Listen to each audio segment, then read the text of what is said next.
第91届奥斯卡金像奖颁奖典礼今天登场，为蓝色比尔街的沉默 If Beale Street Could Talk 破例在当妈的蕾吉娜金恩 Regina King 凭借精湛演技拿下最佳女配角殊荣。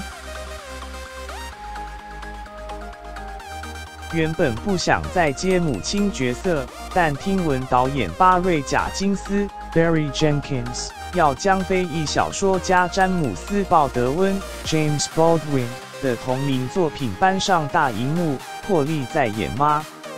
蕾吉娜金恩今天在杜比剧院 Dolby Theatre 对现场来宾说：“能代表我们这个时代一流大师詹姆斯·鲍德温站在这里，有点不太真实。”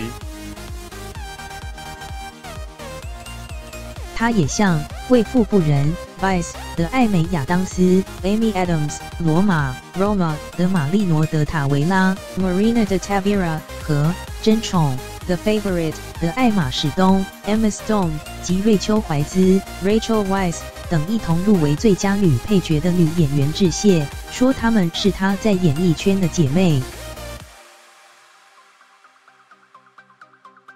蕾吉娜金恩的演员生涯始于1985年，当时年仅14岁的她以童星身份出演国家广播公司 NBC 制作的单元喜剧227。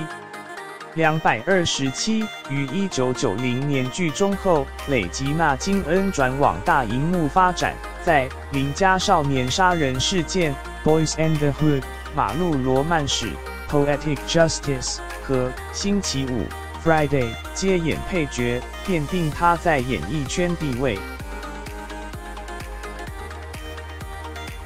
尽管今年才首度入围奥斯卡并一举得奖，现年48岁的蕾吉娜金恩早已手握3座艾美奖，演技早已备受肯定。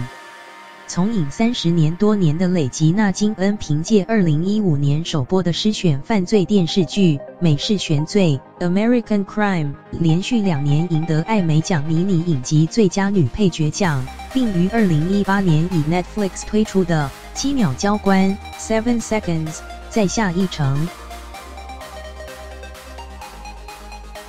中央社